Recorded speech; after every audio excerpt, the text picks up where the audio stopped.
அவர் சொல்றாரு போலீஸ்காரங்களை வச்சு கொண்டுட்டாங்க அப்படின்ற.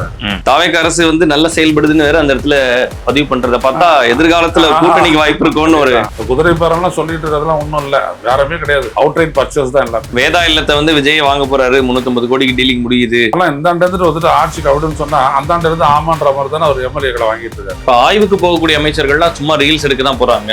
அண்ணாமலை ஒரு காம்படிஷன்லாம் கிடையாது, ஒரு பேசினாரு அவர் கேட்டுக்கிட்டாங்க அவ்வளவுதானே. அப்புறம் ஒரு ஊழ்ந்து கும்பிட்டாரு அவர் பார்த்தாங்க அவ்வளவுதானே. தலைமைச் செயலகத்திலே இருக்கிறாரு, மக்களுக்காக வேலை பார்த்துட்டே இருக்கிறாரு. விஜய் பிரச்சாரம் பண்ண போது இது அரசியல் ஆகிட்டாரு. இருக்கக்கூடிய ஒரு கான்ஸ்டபிள் கொடுத்த வாக்குமூலம் தான் இன்னைக்கு 9 பேர் வந்துட்டு ஸ்டாலின் சார் உங்களுக்கு கண்ணுக்கு தெரியுதா, ஸ்டாலின் சார் உங்க காதல கேட்டுச்சு அப்படின்னு சொல்லிட்டு இவரே உரத்த குரல்ல பேசிவிட்டாரு. அதிமுக பொறுத்த வரைக்கும் அவர் வந்துட்டு யாரையும் சேர்த்துக்க மாட்டேங்கிறாரு. அதிமுகல வந்துட்டு அவ்வளவு பெரிய பவர்ஃபுல் லீடர் அவர் கிடையாது. ஓகே, அப்போ வந்து விஜய் வந்து பேசுறது ஒண்ணு, செய்யறது ஒண்ணு. எனக்கு தெரிஞ்சு விஜய் கடைசி வரைக்கும் வரவே வராது. அவங்கள யாராவது முன் அரசியல் அனுபவம் இருக்குங்களா? அதிமுக இதெல்லாம் பண்ணிக்கிட்டு கேஸ்ல மாட்டிருக்கிறவங்க எல்லாரையும் எப்படி சேர்த்துக்கிறாரு கட்சியில? அந்த விஷயத்த சொல்ற வரைக்கும் பாத்தீங்கன்னா ஒரு பாம்பு மாதிரி கான்சென்ட்ரேட் பண்ணாங்க மூச்சு போது. அப்படி இப்போ பிராக்டிக்கலா களத்துல இல்ல. இல்லை இல்லை இல்லை, அதான் அவருடைய பிரச்சனை.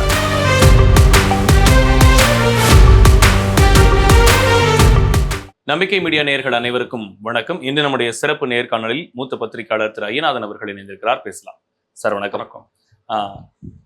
தாவேக ஆட்சி அமைஞ்சு ஒரு 60 நாள் ஆயிருக்கு. அதாவது ஊழலுக்கு எதிராக செயல்படக்கூடிய ஒரு அரசு அப்படின்னு சொல்லி தொடர்ந்து தாவேக சார்ந்தவர்கள் மாறுதட்டி கொண்டிருக்கிறார்கள். ஆனா இன்னொரு பக்கம் பார்க்கும்போது இங்க ஊழல் வாங்குறாங்க, இங்க ஊழல் நடக்குது, இங்க லஞ்சம் வாங்குறாங்க அப்படின்னு வீடியோக்கள்லாம் வெளிவருது. என்ன நடக்குது? ஆக்சுவலா விஜய் வந்துட்டு சொல்லக்கூடிய விஷயம், அவரோட ஆம்பிஷன் வந்துட்டு ஊழலற்ற ஒரு ஆட்சியானா அது கிடையவே கிடையாது.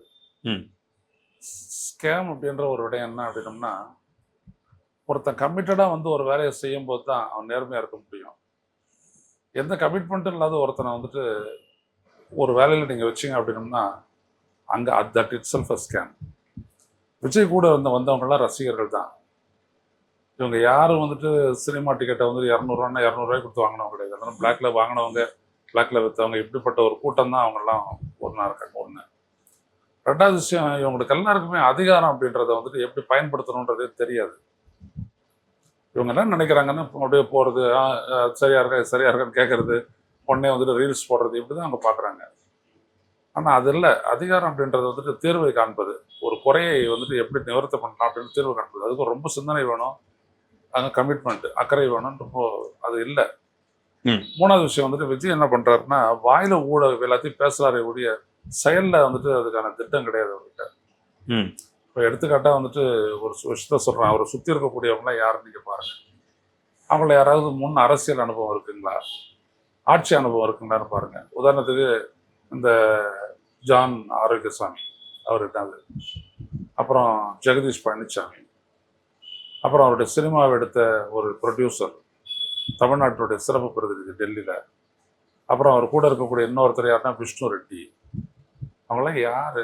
இந்த 4 பேர் யார்? எந்த விதத்தில் அவங்க வந்துட்டு செக்ரட்டேரியட்டில் நடக்கக்கூடிய ஒரு ஒரு ஆட்சிமை கவர்னன்ஸோட சம்மந்தப்பட்டவங்க, இதை தெரிஞ்சவங்க. எவ்வளோ செக்ரட்டரிஸ் இருக்கிறாங்க, எவ்வளோ பேர் இருக்கிறாங்க, அவங்களோட யோசனை கேட்டுட்டு தான் இவர் பண்ணணும். ஆனால் இவரை வந்துட்டு அவங்களோட யோசனை கேட்டுட்டு செயல்படுற மாதிரி தான் நம்மளுக்கு செய்தி வருது. அப்போ இவங்கெல்லாம் என்ன இடத்துல இருந்து இருப்பாங்க? இந்த ஜான் ஆரோக்கியசாமி விஜய் ஊழலை பற்றி இல்லைன்னா பேசிட்டு இருக்கும்போதே அதிமுகவோட அவங்க வந்துட்டு நெகோஷியேட் பண்ணால் தான் ஜான் ஆரோக்கியசாமி. அப்போ இவர் எப்படி இருப்பார்? ரெண்டாவது, இவருடைய நோக்கம் வந்துட்டு ஊழலை ஒழிக்கிறதா இருக்குது அப்படின்னா அதிமுக இதெல்லாம் பண்ணிக்கிட்டு கேஸில் மாட்டிருக்கிறவங்க எல்லாரையும் எப்படி சேர்த்துக்கிறாரு கட்சியில்? இப்படி நீங்கள் எப்படி வேணாலும் எடுத்துருவாங்க. நடக்கிறதெல்லாம் விடுங்க. இன்னைக்கு பழனி கோயிலில் நீங்கள் பார்த்தீங்கன்னா அது எப்படி நடக்க முடியும்? கோயிலுடைய ப்ராப்பர்ட்டி, அந்த ப்ராப்பர்ட்டி எப்படி வெளில விற்க முடியுன்றது ஃபர்ஸ்ட் கொஸ்டின்.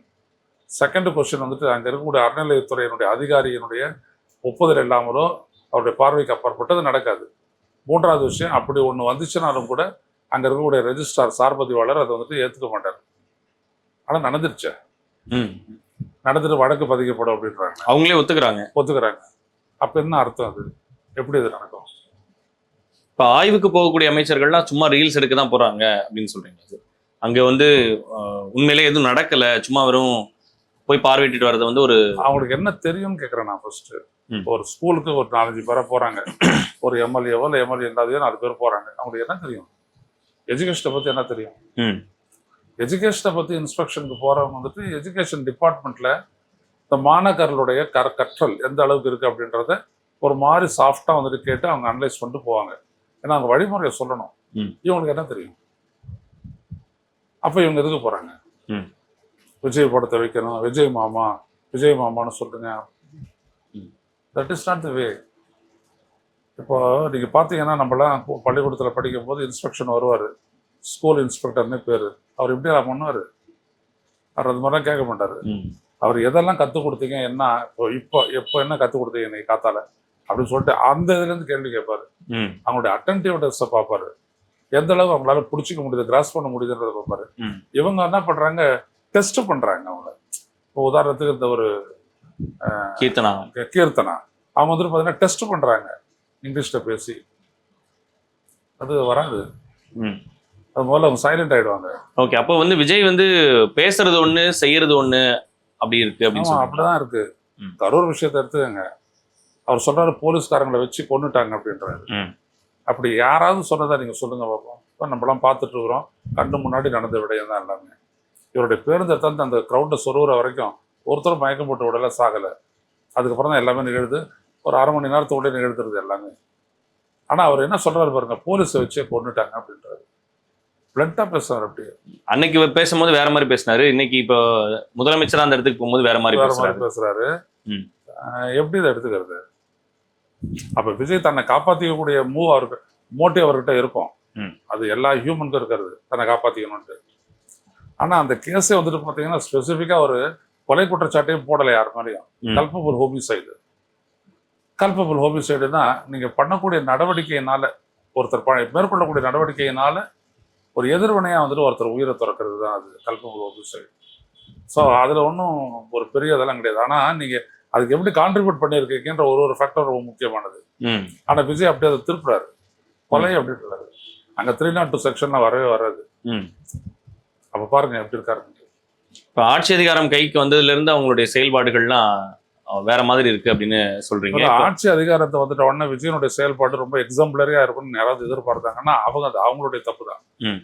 எப்படி இருக்க முடியும்? இப்போ நம்மளுக்கு வந்து நம்மளோட வைத்தியம் காலையில இருந்து தலைமைச் செயலகத்திலே இருக்கிறாரு, மக்களுக்காக வேலை பார்த்துட்டே இருக்கிறாரு, அதெல்லாம் இருக்கட்டும். அப்படின்னு அவர் தெரிஞ்சிருக்கணும்ல, அவர் எது தெரிஞ்சுக்கிட்டதா எதை காட்டியிருக்காரு. இப்போ இவர் சொன்னாரு சிங்கப்பேட்டை அப்படின்னு, ரொம்ப களத்துல அவங்களால என்ன பண்ண முடியும்? சரி, போலீஸ் இஸ் அ சிஸ்டம். அந்த சிஸ்டத்தை வந்துட்டு அது நிரந்தரமானது. நீங்க வந்துட்டு உடனே ஒரு புது போலீஸ் வரப்போதான் தமிழ்நாடு ஃபுல்லா அப்படின்னு கிடையாது, ஏற்கனவே இருந்த போலீஸ் தான். ஸோ அந்த சிஸ்டத்தில் ஆங்காங்கே ஒரு சில டிராபேக்ஸ் இருக்கும்.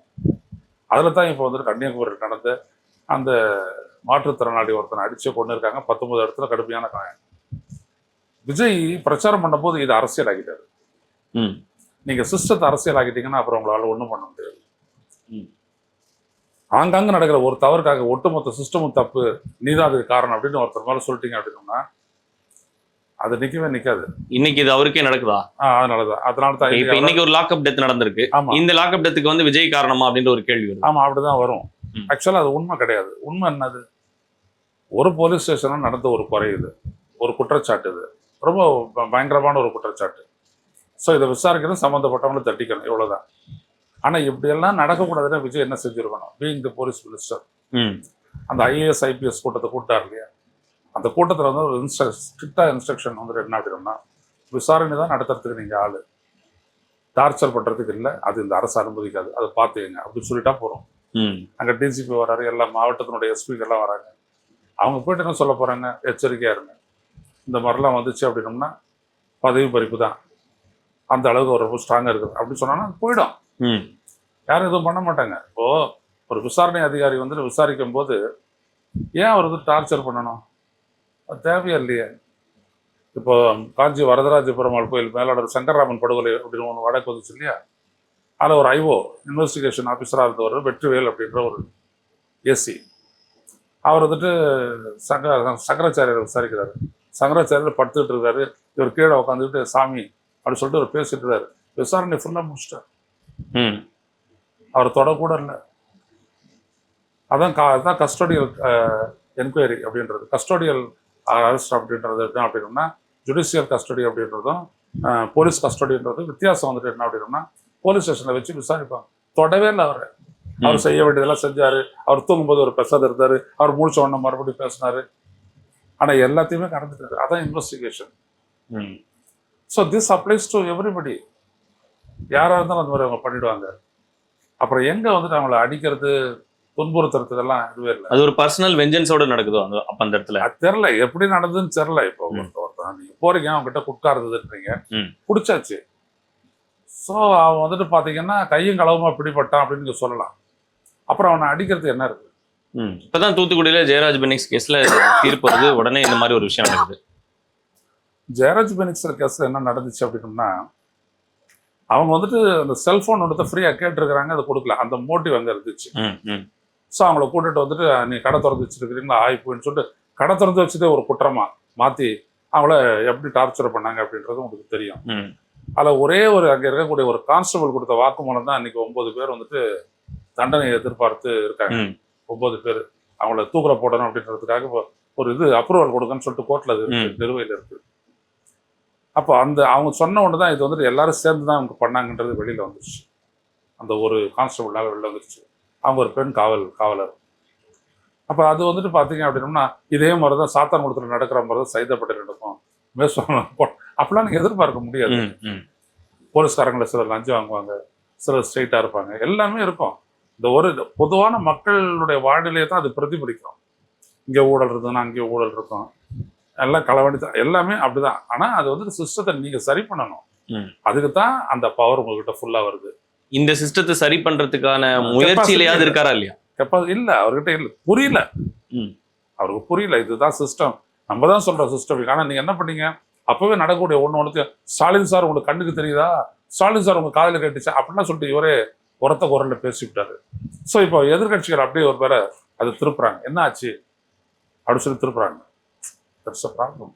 இத்தனை நாள் வந்து பாலியல் வழக்குகள்லாம் வந்து நடந்துட்டு தான் இருந்துச்சு. இப்போ விஜய் ஆட்சி வரும்போது நடக்கிற விஷயங்கள் வந்து இன்னும் பூதாகரமாக்கப்படுதா, இல்லை நீங்க சொல்ற மாதிரி இன்னும் வந்து இந்த காவல் நிலையங்களாகட்டும் காவலர்களாகட்டும் இவங்களுக்குலாம் இன்னும் ஒரு ஸ்ட்ரிக்டான ஒரு ஆர்டர்ஸை வந்து ஒரு பாஸ் பண்ண வேண்டிய கட்டாயத்தில் இருக்கிறார்? இல்லை, பாஸ் பண்ண வேண்டிய கட்டாயத்தில் அவர் இருக்கிறார் அப்படின்றது நடக்கிறதே தெரிஞ்சிச்சு. இவர் வந்ததுக்கு அப்புறம் இன்க்ரீஸ் ஆயிருக்கு அப்படின்றத 11ஆம் தேதி எடுத்துக்கலாம். இவர் 10ஆம் தேதி பதவி ஏற்றார், 11ஆம் தேதி பவர் கட்டு, சட்டம் ஒழுங்கு பிரச்சனை, பாலியல் துன்புறுத்தல் இன்ன வரைக்கும் தொடருது. அதுக்கு ஒரு போய்கிட்டே இருக்குது. சரியான ஒரு சிக்கலை புரிஞ்சுக்கல அப்படின்னா நம்மளால தீர்வு சொல்ல முடியாது.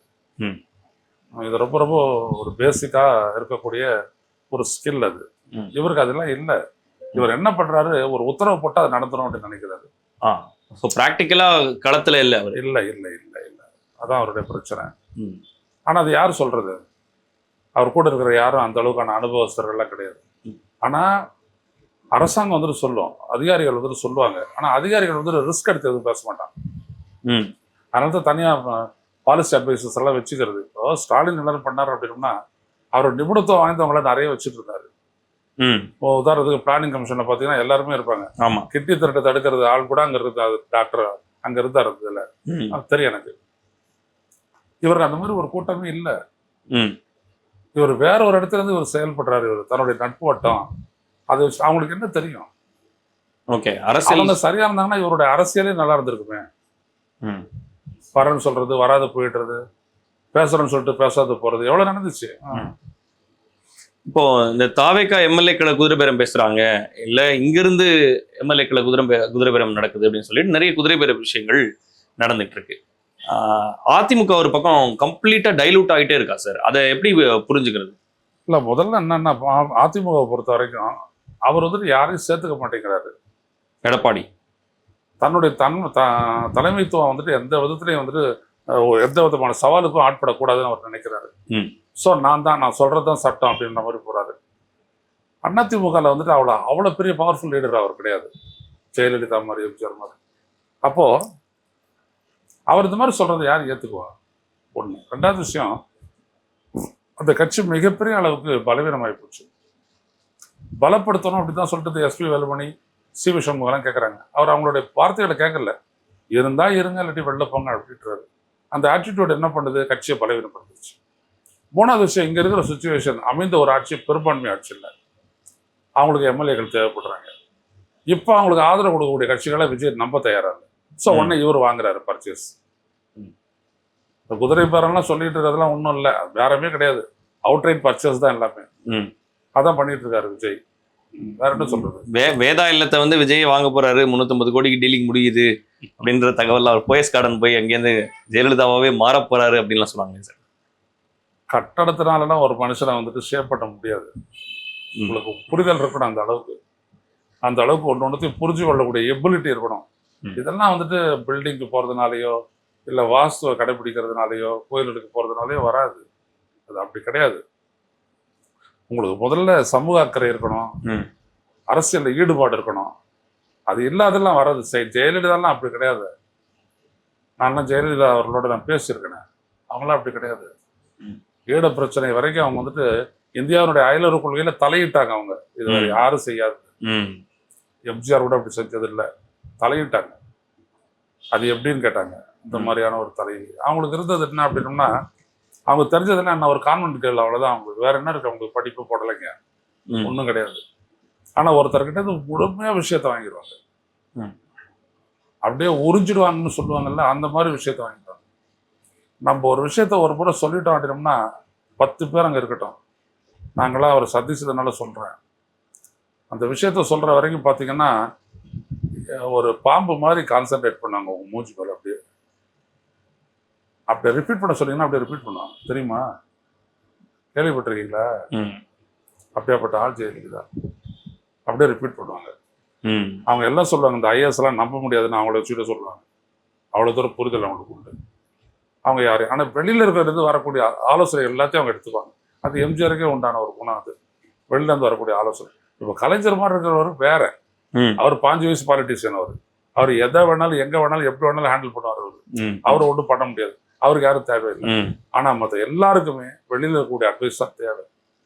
அந்த அட்வைஸ் தான் பண்ணணும். இவருக்கு அந்த மாதிரி ஒரு சர்க்கிளே இல்லையே. அந்த லேர்னிங்கான வாய்ப்பும் தெரியல. அது வச்சுட்டு இருக்கக்கூடிய ஆட்கள் உங்ககிட்ட இருக்கக்கூடிய அக்கறையை பொறுத்து தான் அது வரும், இல்லாட்டி வராது. அதை கத்துக்கணும்ன்ற எண்ணமே அவருக்கு இல்ல. ஆமா ஆமா ஆமா. இப்ப என்ன சொல்றாங்க, ஓவர் தி பீரியட்ல வந்து இது சரியாயிடும், அவர் இன்னும் 1 வருஷத்துல வந்து இன்னும் மெச்சூர்ட் ஆயிடுவாரு, ஜெயலலிதா அளவுக்கு பேசுவதற்கான சூழல் எல்லாமே உண்டு. ஆனா அந்த அந்த எபிலிட்டி இருக்குல்ல, எபிலிட்டி டு கவர்னன்ஸ் அது வராது. அது ரொம்ப கஷ்டம்.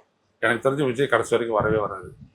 ஆட்சி கவிழ்ப்பு பத்தி தொடர்ந்து பேசிக்கிட்டே இருக்காங்க சார். திமுகல இருந்து இந்த ஆட்சி நீடிக்காது அப்படின்னு ஒரு சில விஷயங்கள் சொல்லப்படுது. உங்கள் பார்வையில இருந்து அது எப்படி இருக்கு? ஆனா இந்த ஆண்டு இருந்துட்டு வந்துட்டு ஆட்சி கவிடுன்னு சொன்னா அந்த ஆண்டு இருந்து ஆமான்ற மாதிரி தானே அவர் எம்எல்ஏக்களை வாங்கிட்டு இருக்காரு. அவருக்கு 120 பேரோட 121 பேரோட சப்போர்ட் இருக்குது. எதுக்கு அவர் எம்எல்ஏக்களை வாங்குறாரு? என்னை பொறுத்தவரை அவர் வாங்குறாரு, அது சொல்ல முடியும். மாற்றி வாக்களிக்க வச்சுங்க, அப்பயே அவங்களுடைய மந்திரி பதவி எம்எல்ஏ பதவி போயிடுச்சு. அப்புறம் அவங்கள ரிசைன் பண்ண சொல்றீங்க, அப்புறம் அவங்கள கட்சியில சேர்த்துக்கிறீங்க. அவங்க போட்டு இப்போ இதுக்கெல்லாம் வந்துட்டு காசு செலவு பண்ணணும்ல. நீங்க அவங்க செலவு பண்ணியிருக்காங்க தேர்தலில், அது காசு கொடுக்கணும். மீண்டும் தேர்தலில் நிற்க போறாங்க, அது காசு கொடுக்கணும். அது இல்லாத கூடுதலாக வேற கொடுக்கணும்ல, மெயின்டெனன்ஸ் எல்லாம். எங்கேருந்து வருது அந்த பணம்? யாரு கொடுக்குறா விஜய்க்கு? எதிர்கட்சியா திமுக எப்படி செயல்படுறாங்க? இல்ல அவங்களதுல ஒன்றும் ஆச்சரியப்படுறதுலாம் ஒன்றும் இல்லை. அவங்க ரொம்ப நாளுக்கு ஆளுங்கட்சியா இருந்தவங்க, எதிர்கட்சியா இருந்தவங்க எல்லாத்தையும் பார்த்தவங்க. அது வேற. இப்போ இவரு தான் இப்போ சேலஞ்ச். இப்போ இவர் தான் எப்படி செயல்படுறாரு அப்படின்றதான் சேலஞ்ச். அவங்களுக்கு ஒன்றும் இல்லை. அவர் நிறைய செயல்பட்டாருன்னா இவங்க கேட்குற கேட்டுக்கு பதில் சொல்லிட்டு போயிட்டே இருக்க போறாரு. ஓகே. லாலு பிரசாத் யாதவ் மாதிரி 3 நாள் பட்ஜெட் வரைக்கு அவரே எல்லாத்துக்கும் பதில் சொன்னார். ஏன்னா அவருக்கு ஆட்சி, அவருடைய மினிஸ்ட்ரியை பத்தி தெரியும், அவருக்கு ரயில்வேஸை பத்தி தெரியும். ரயில்வேஸ்ல எல்லா இடத்துலயும் அவர் ரைடு பண்ணியிருக்காரு அவர் மட்டும். அந்த மாதிரி ஸ்டஃப் விஜய்க்கு இல்லை. இப்போ இவருக்கு காம்படிட் பண்ற மாதிரி அண்ணாமலை ஒரு புது பாதையை தொடங்கி போயிட்டு. அண்ணாமலை ஒரு காம்படிஷன்லாம் கிடையாது. இவர் மாதிரி இன்னொன்னு அண்ணாமலை, அவ்வளவுதான். இவருக்கு ஒரு அதிர்ஷ்ட அடிச்சா மாதிரி அவருக்கு ஒரு அதிர்ஷ்ட அடிச்சா தான் அவர் வரும். மற்றபடி அவர்லாம் ஒன்றும் கிடையாது.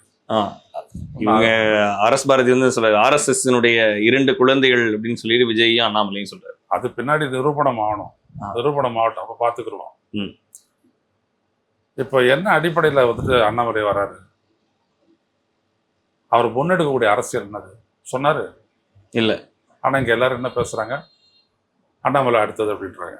இப்போ தெரியுதுங்களா? இதான் திணிக்கப்பட்டதுக்கான அத்தாட்சி தான். அவரே எதுவும் சொல்ல மாட்டாரு, ஆனா இவங்க எல்லாருமே சொல்லுவாங்க. விஜய் ஒன்றும் பேச மாட்டாரு, விஜய் தான் இப்படிலாம் பண்ணுவார்னு சொல்லிட்டு இங்க தொலைக்காட்சியில் வாதிப்பாங்க. இதுதான் கிரியேட்டிங் தி பேப்பர் டைகர்னு அர்த்தம். காகித புலி உருவாக்குறது தான்.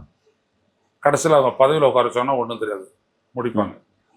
இப்போ ஒரு இயக்கத்தை கிரியேட் பண்ணி வீத லீடர்ஸ்னு ஒரு இயக்கத்தை கிரியேட் பண்ணி நான் ட்ரைனிங் கொடுக்க போறேன், அந்த ட்ரைனிங்க்கு அப்புறம் எல்லாரும் அரசியலுக்கு வந்து வருவாங்க, இது அரசியல் இயக்கமா மாற்றப்படும் அப்படின்னு சொல்றாரு. அப்ப இந்த ட்ரைனிங்கும் யூஸ்லெஸ் ட்ரைனிங்கா? 19 லட்சம் பேர் என்ரோல் பண்ணியிருக்காங்க. எங்க வச்சு ட்ரைனிங் கொடுக்க போறாரு? இப்போ இந்த மாநாட்டுக்கு ஒரு 10,000 பேர் வந்தாங்க. எங்க அந்த ட்ரைனிங் ப்ரோக்ராம்? இவர் பேசுனாரு, அவங்க கேட்டுக்கிட்டாங்க, அவ்வளவுதானே. அப்புறம் இவர் உழுந்து கும்பிட்டாரு, அவர் பார்த்தாங்க, அவ்வளவுதானே. அப்புறம் எங்க கொடுக்க போற ட்ரைனிங் சொல்லுங்க. தாவேக அரசு வந்து நல்லா செயல்படுதுன்னு வேற அந்த இடத்துல பதிவு பண்றத பார்த்தா எதிர்காலத்துல கூட்டணிக்கு வாய்ப்பு இருக்கும்னு ஒரு அதேதான். பிஜேபிக்கு பொறுத்த வரைக்கும் திமுக அதிமுக பதவி விட்டு எடுத்தாச்சு விஜயை வச்சு. இப்ப விஜய் ஃபெயிலியர் ஆனா மறுபடியும் அவங்களே தான் வருவாங்க. அப்ப அந்த இடத்துல விஜயை பலப்படுத்தணும், இல்ல விஜய்க்கு வேற ஒரு மாற்று தேடணும். அந்த பதிலி தான் இங்க வருது. ஓகே, அப்ப வந்து பிளான்டா பிஜேபில இருந்து இவர் வெளியே எடுத்து தனியா ஒரு ஸ்ட்ரக்சரே நடக்குதுன்னு சொல்றீங்களா? ஆமா.